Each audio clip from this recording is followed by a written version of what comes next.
Welcome to all the aspirants on my YouTube channel, Khan Mentor Classes.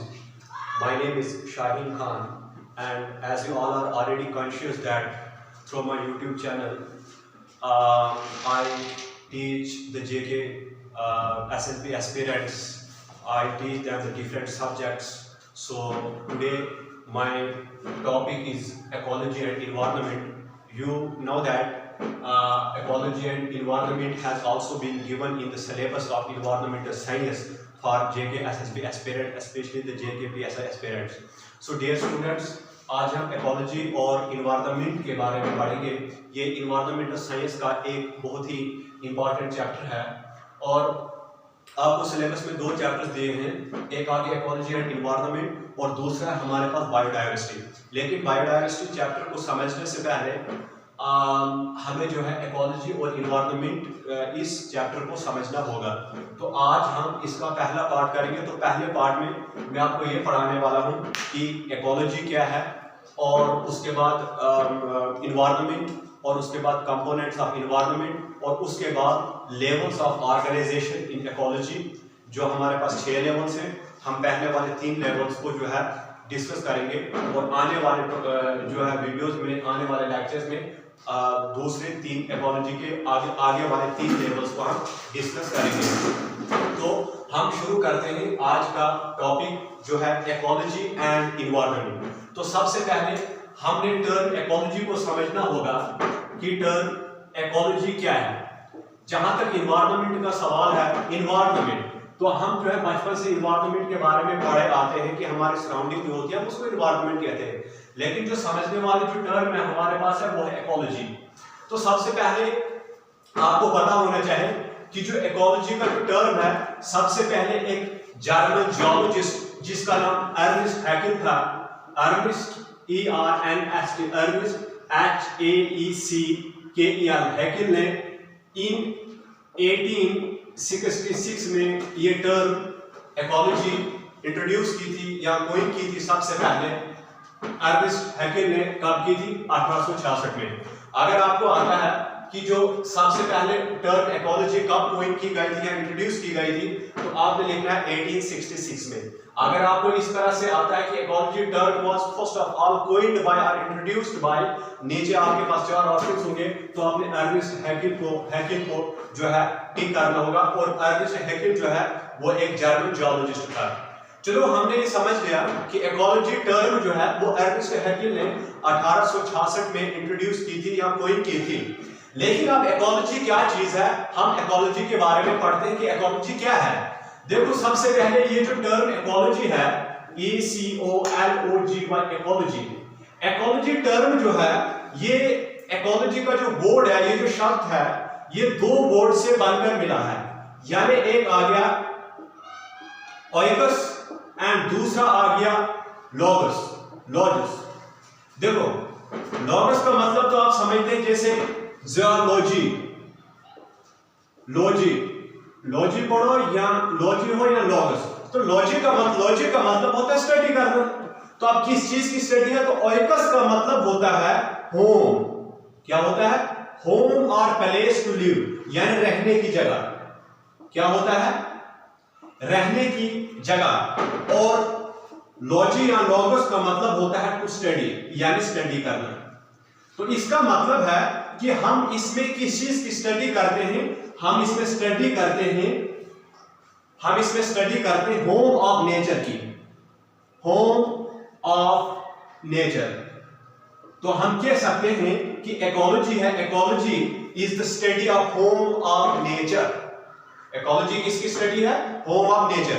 Home of nature का मतलब यह हुआ कि एक जियोग्राफिकल एरिया के अंदर या एक पार्टिकुलर हैबिटेट के अंदर जो लिविंग ऑर्गेनिजम्स होते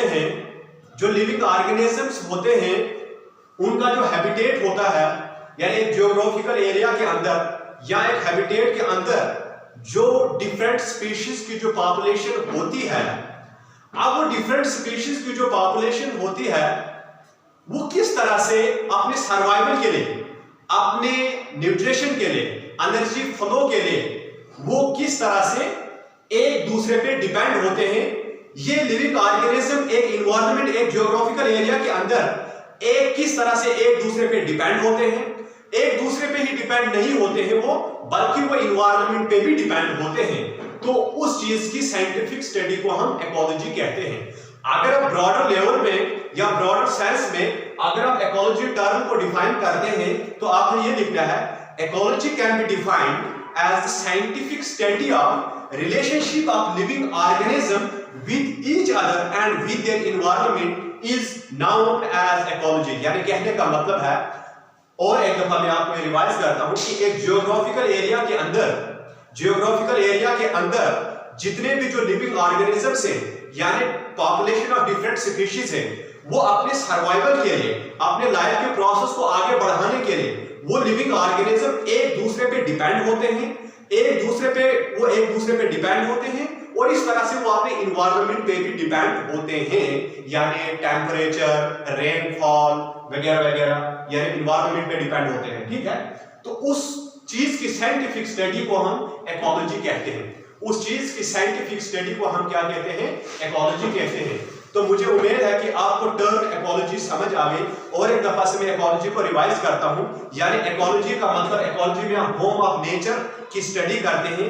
होम ऑफ नेचर यानी नेचर, यानी जितनी भी जो लाइफ है इस जमीन पे, इस वर्ल्ड में जितनी भी जो लाइफ है, यानी डिफरेंट स्पीशीज की जो लाइफ है, तो वो एक जियोग्राफिकल एरिया के अंदर एक दूसरे के साथ जो उनका लिविंग ऑर्गेनिज्म का जो रिलेशनशिप है, और उस तरह से उनका जो इन्वायरमेंट के साथ जो रिलेशनशिप है, उस चीज की साइंटिफिक स्टडी को हम क्या कहते हैं?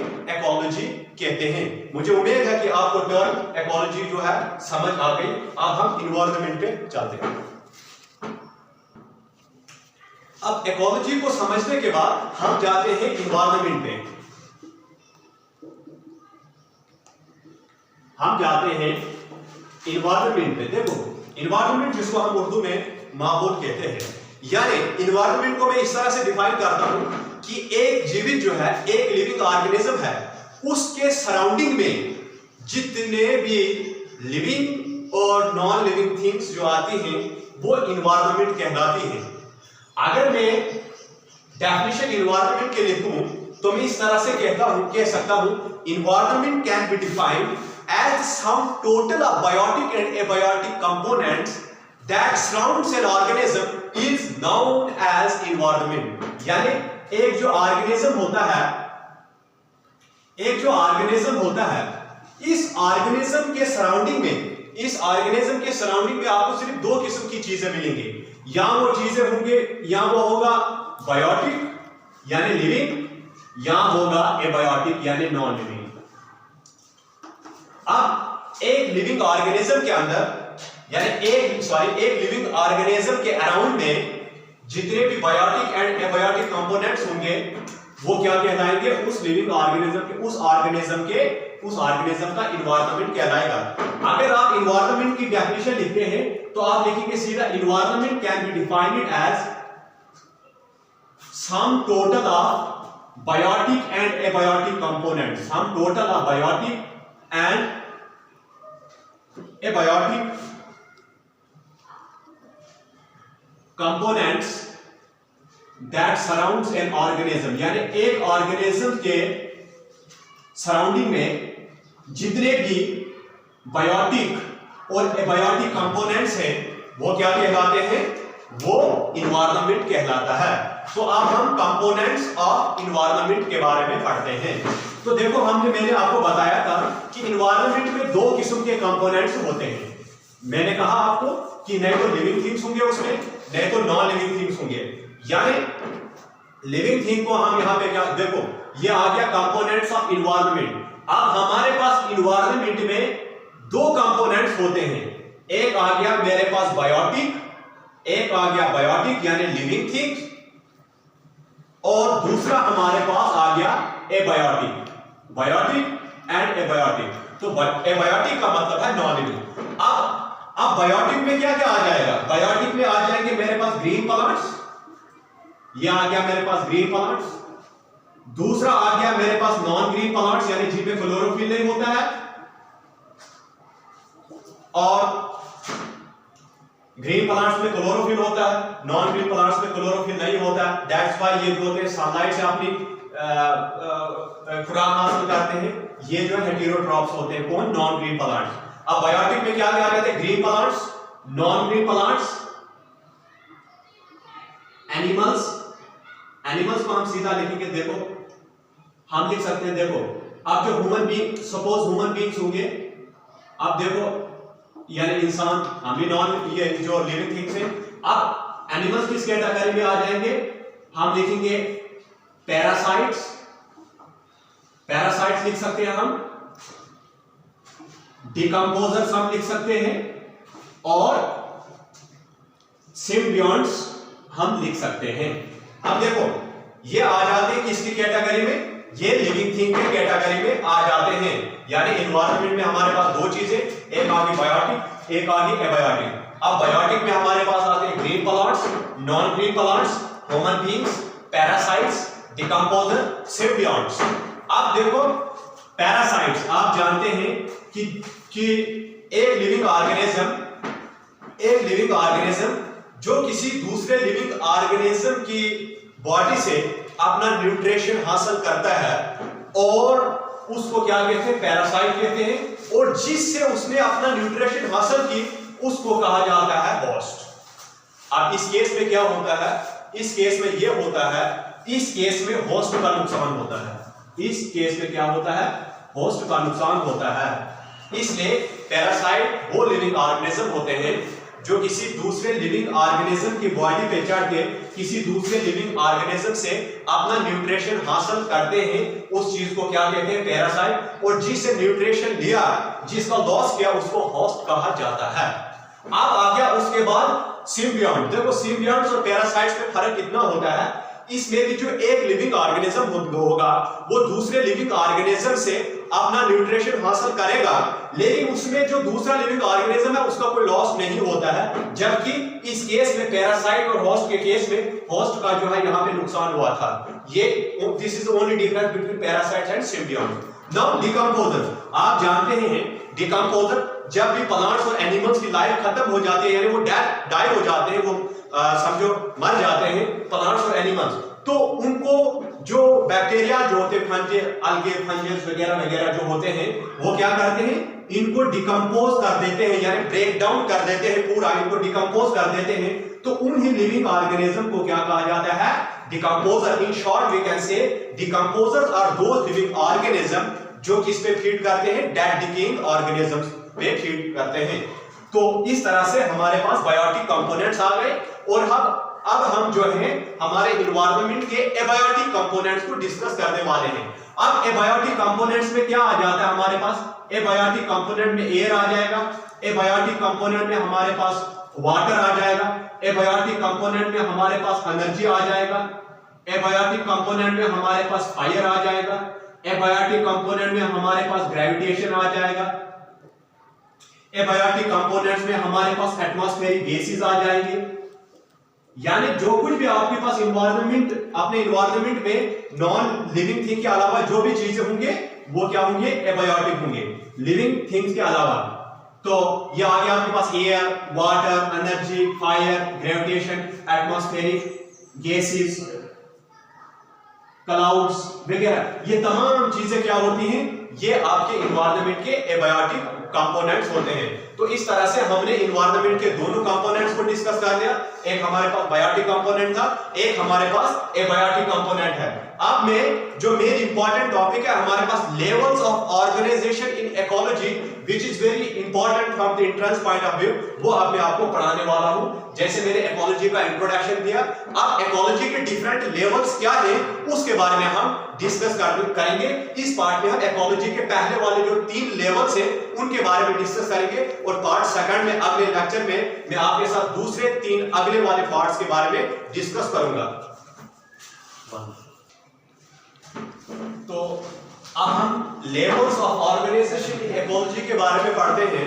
Levels of organisation in ecology हमारे पास देखो, जो लेवल ऑफ ऑर्गेनाइजेशन इकोलॉजी के 6 लेवल्स होते हैं। एक लेवल आ गया आपके पास, पहला इंडिविजुअल, दूसरा पॉपुलेशन, तीसरा कम्युनिटी और उसके बाद आपके पास कम्युनिटी के बाद आपके पास आ जाता है इकोसिस्टम, उसके बाद आपके पास आ जाता है बायोम, और उसके बाद आ जाता है आपके पास बायोस्फीयर। अगर एग्जाम में इस तरह से पूछा जाता है, अगर क्वेश्चन आपको क्रिएट करके देता है इस तरह से बना के कि आप बताओ इकोलॉजी के कितने लेवल्स ऑफ ऑर्गेनाइजेशन होते हैं, तो आपको ऑब्जेक्टिव में होंगे 4, 5, 6, 7, तो आपने ठीक करना है 6 को, आपने ठीक करना है 6। यानी आपको पता होना चाहिए कि जो लेवल ऑफ ऑर्गेनाइजेशन इकोलॉजी होती है वो कितनी किस्म की होती है, वो हमारे पास 6 होती है। तो इसमें हम जो है पहले वाले 3 level of organisation in ecology को डिस्कस करने, यानी इकोलॉजी के जो 6 लेवल्स हैं उसमें से पहले वाले 3 लेवल को मैं डिस्कस करने वाला हूं। तो सबसे पहले हमारे पास आता है इंडिविजुअल। अगर आपको क्वेश्चन यहां पे इंडिविजुअल से 2 किस्म के क्वेश्चंस आपको दे सकता है। पहला क्वेश्चन इस तरह से ये दे सकता है कि आप बताओ इकोसिस्टम का जो स्मॉलेस्ट यूनिट कौन सा होता है, तो आपने अलग अलग 4 ऑप्शंस होंगे, तो आपने इंडिविजुअल को टिक करना होगा। अगर आपको बताएगा इकोसिस्टम का जो सबसे स्मॉलेस्ट यूनिट कौन सा है, तो आपने इंडिविजुअल को टिक करना होगा। अगर आपको ये बताएगा कि इकोलॉजी का पहला यूनिट, पहला लेवल कौन सा होता है, उस केस में भी आपने इंडिविजुअल को ही टिक करना होगा। अब हम समझते हैं कि इंडिविजुअल होता क्या है। देखो, किसी भी स्पीशीज का जो सिंगल लिविंग ऑर्गेनिज्म होगा उसको आप क्या कहते हैं, इंडिविजुअल कहते हैं।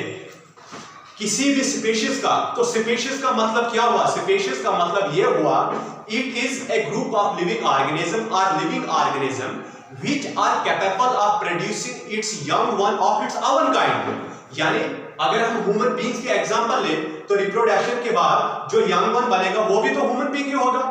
अगर हम डॉग की एग्जांपल लें तो रिप्रोडक्शन के बाद जो यंग वन होगा वो भी तो उसी स्पीशीज का यानी डॉग ही तो होगा।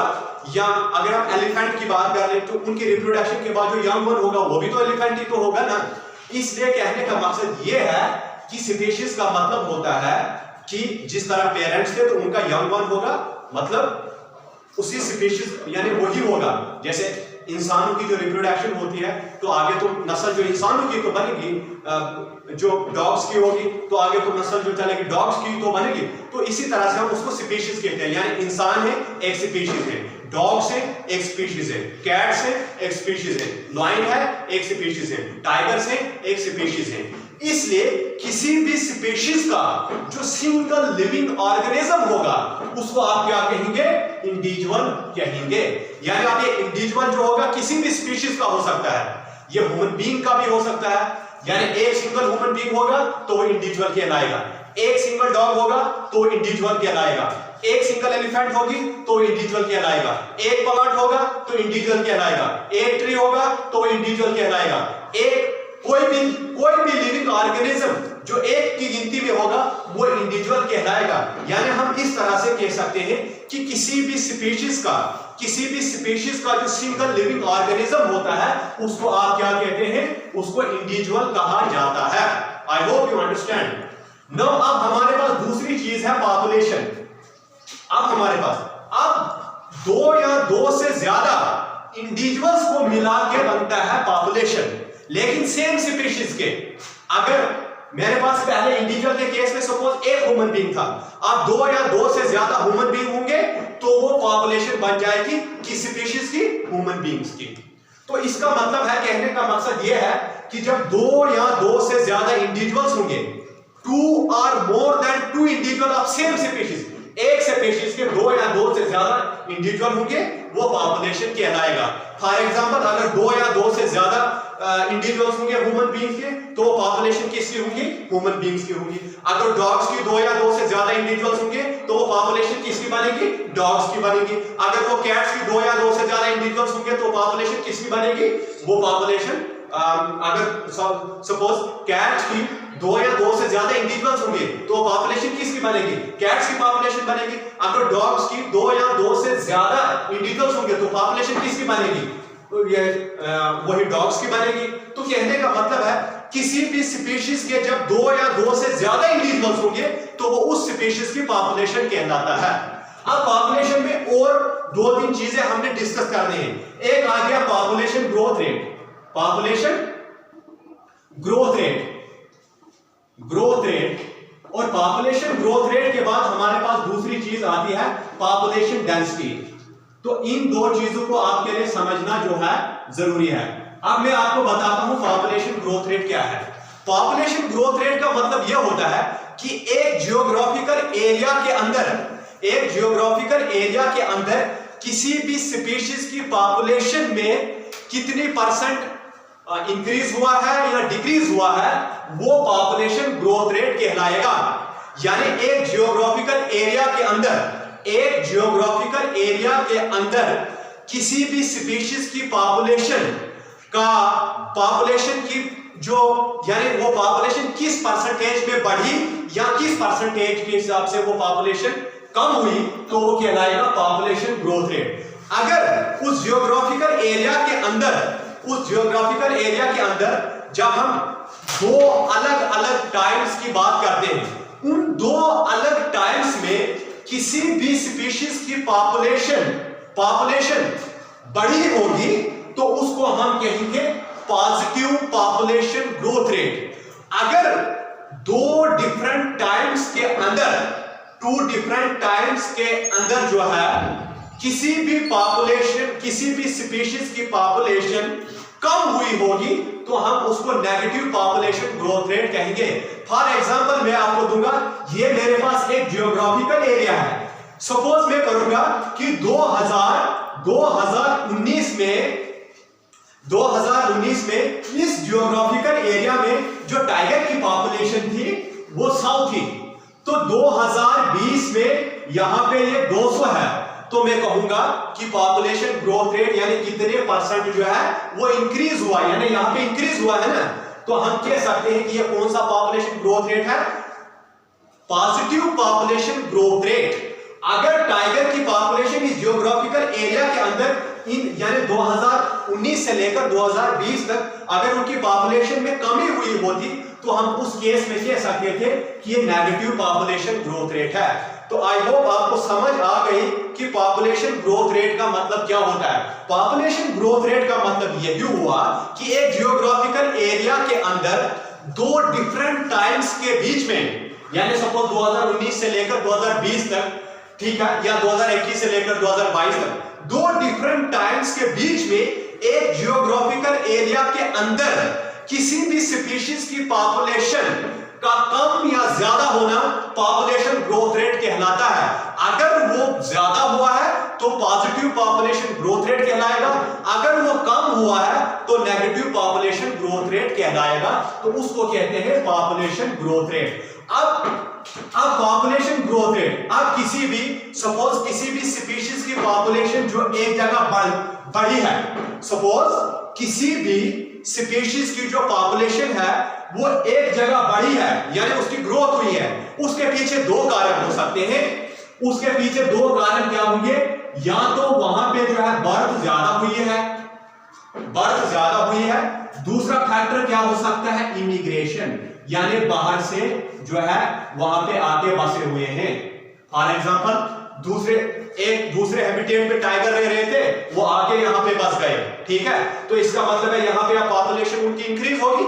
इसका मतलब है अगर किसी भी स्पीशीज की पॉपुलेशन एक जगह इंक्रीज हुई है, तो उसके पीछे दो कारण हो सकते हैं। पहला कारण बर्थ होगा और दूसरा कारण इमिग्रेशन दो किस्म का होता है, एक होता है आई से शुरू होता है, एक ई से शुरू होता है। तो यहां पे कौन सा इमिग्रेशन है, आई से शुरू होने वाला है। अब दूसरे एग्जांपल, किसी भी उसी जियोग्राफिकल एरिया के अंदर अगर सपोज उन्हीं टाइगर्स की पॉपुलेशन में कमी हुई होती, तो या किसी भी स्पीशीज की पॉपुलेशन में डिक्रीज होगा, उसके पीछे दो कारण हो सकते हैं। या तो डेथ ज्यादा हुई है, एक तो डेथ ज्यादा हुई है, दूसरा इमिग्रेशन हुआ है, EMIGRATI, ये वाला इमिग्रेशन, यानी इमिग्रेशन आई वाला जो इमिग्रेशन है, तो आपने याद रखना होगा इन यानी अंदर आए हैं।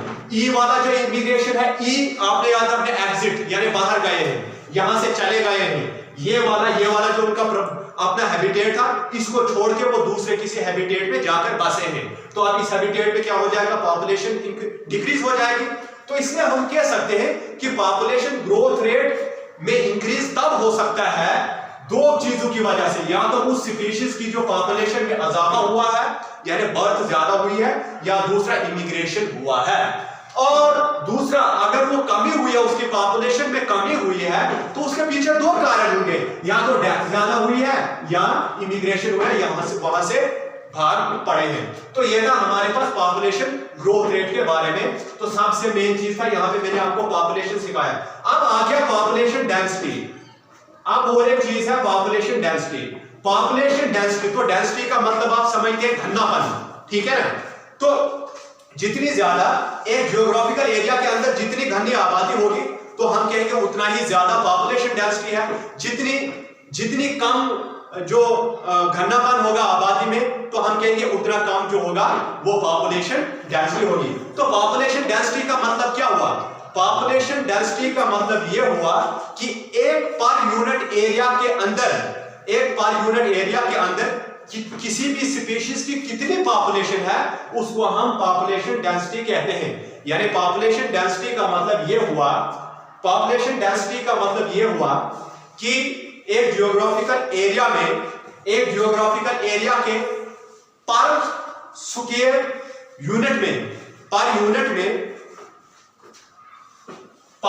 में कितने जो नंबर ऑफ इंडिविजुअल हैं एक स्पीशीज के, उसको हम पॉपुलेशन डेंसिटी कहते हैं। फॉर एग्जांपल मैं कहता हूं कि ये एक एरिया है, इस एरिया के ये एक जगह है, इस जगह का एरिया है 100 स्क्वायर किलोमीटर। अब इस 100 स्क्वायर किलोमीटर के एरिया में मैं मानता हूं कि ह्यूमन बीइंग की आबादी कितनी है? 1 लाख। 1 लाख है। अब मैं बताऊंगा, अगर 100 स्क्वायर किलोमीटर के अंदर ह्यूमन बीइंग की पॉपुलेशन 1 लाख है, तो 1 स्क्वायर किलोमीटर के अंदर वो पॉपुलेशन कितनी होगी? 1000 होगी। अब इसका मतलब है 1 स्क्वायर किलोमीटर के अंदर ये जो पॉपुलेशन कितनी है? 1000 है, यानी 1000 है। इसी को कहा जाता है पॉपुलेशन डेंसिटी। पॉपुलेशन डेंसिटी का मतलब यह हुआ कि एक एरिया के अंदर, यानी पर स्क्वायर किलोमीटर के अंदर कितनी आबादी है, उसको हम कहते हैं पॉपुलेशन डेंसिटी। अब लास्ट पे हमारे पास एक आ गया कम्युनिटी। लास्ट पे हमारे पास एक कम्युनिटी आता है। तो इससे आगे वाले जो हम कम्युनिटी और इकोसिस्टम, बायोम और बायोस्फीयर के बारे में हम जो है दूसरे पार्ट में जो है डिस्कस करेंगे। थोड़ा कुछ प्रॉब्लम होने की वजह से इस वक्त जो है टाइम नहीं है, क्योंकि थोड़ा डार्क हो गया है, जिसकी वजह से ना जो है लाइट भी नहीं है, कुछ भी नहीं है, जिसकी वजह से साफ नजर नहीं आ रहा है। दैट इज वाई मैं आप आगे नहीं पढ़ा सकता, क्योंकि जो मैं लिख रहा हूँ वो आपको दिखेगा नहीं। तो मैंने आपको जितना ऑरली बता दिया, आई होप आप अंडरस्टैंड कर जाओगे। तो मैं अगर हम दोबारा से इस चैप्टर को शुरू करेंगे, तो मैं तमाम के बाद पीछे जो जितने भी कॉन्सेप्ट हैं थोड़ा तब भी मैं ऑरली बता दूंगा, और कल हम जो शुरू करेंगे वो कम्युनिटी के आगे शुरू करेंगे।